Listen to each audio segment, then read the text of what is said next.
എല്ലാവർക്കും പുതിയൊരു വീഡിയോയിലേക്ക് സ്വാഗതം. ഇന്നത്തെ വീഡിയോയിൽ നമ്മൾ കാണാൻ പോകുന്നത് സിൽവർ നമുക്ക് 2025 വർഷം എത്രത്തോളം റിട്ടേൺ തന്നിട്ടുണ്ടെന്നും തുടർന്നും സിൽവറിന്റെ ഡിമാൻഡ് കൂടാനാണോ ചാൻസ്, അതുപോലെ 2026 വർഷം സിൽവർ നമുക്ക് എത്രത്തോളം റിട്ടേൺ തരാൻ ചാൻസ് ഉണ്ടെന്നൊക്കെയാണ് നമ്മൾ ഇന്നത്തെ വീഡിയോയിൽ കാണാൻ പോകുന്നത്.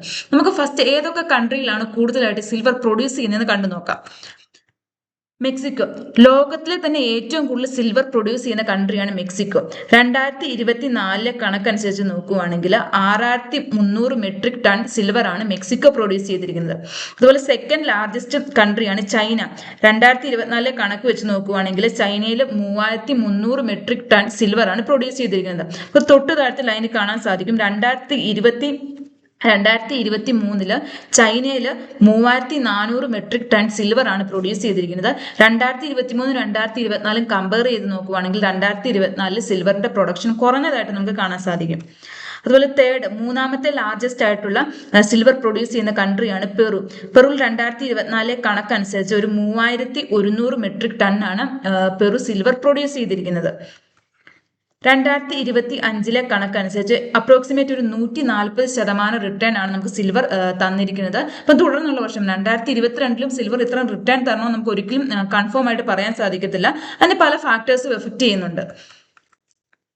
ഇപ്പം സിൽവർ ഇൻസ്റ്റിറ്റ്യൂഷന്റെ 2025 വേൾഡ് സിൽവർ സർവേ അനുസരിച്ച് 117.6 മില്യൺ ഔൺസ് ഡെഫിസിറ്റ് സിൽവറിന് ഷോർട്ടേജ് വന്നിട്ടുണ്ട്. ഇപ്പം നമ്മൾ ഓൾറെഡി ചൈന ലോകത്തിൽ തന്നെ രണ്ടാമതായിട്ട് ഏറ്റവും കൂടുതൽ സിൽവർ പ്രൊഡ്യൂസ് ചെയ്യുന്ന കൺട്രിയാണ് ചൈന. ചൈനയിൽ 2023 കമ്പയർ ചെയ്ത് നോക്കുമ്പോൾ 2024 സിൽവറിന്റെ പ്രൊഡക്ഷൻ കുറഞ്ഞതായിട്ട് നമുക്ക് കാണാൻ സാധിക്കും. നമുക്കൊരു ഡിമാൻഡ് സപ്ലൈ വെച്ച് നോക്കുവാണെങ്കിൽ ഇപ്പോൾ ഒരു പ്രൊഡക്റ്റിന് നല്ല രീതിയിൽ ഡിമാൻഡ് ഉണ്ട്, പക്ഷെ സപ്ലൈ കുറവ്. പ്രൊഡക്ഷൻ കുറഞ്ഞു കഴിഞ്ഞാൽ സപ്ലൈ കുറവല്ലോ. സപ്ലൈ കുറവാണെങ്കിൽ ആ പ്രൊഡക്റ്റിന്റെ പ്രൈസ് കൂടാനാണ് ചാൻസ്.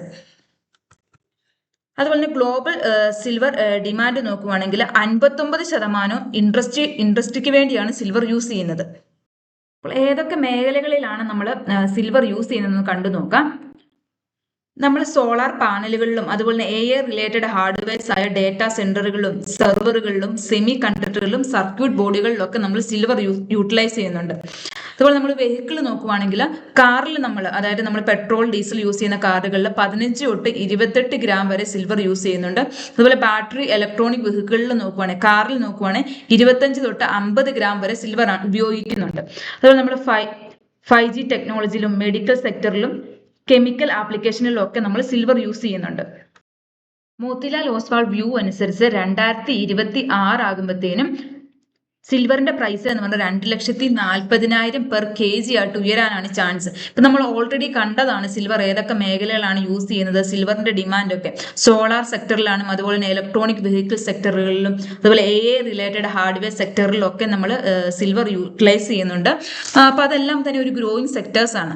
ഞാൻ ഒരിക്കലും ഒരു സ്റ്റോക്ക് റെക്കമെൻഡേഷൻ അല്ല, ഒരു എഡ്യൂക്കേഷൻ പർപ്പസിന് വേണ്ടി മാത്രം ചെയ്യുന്ന വീഡിയോ ആണ്.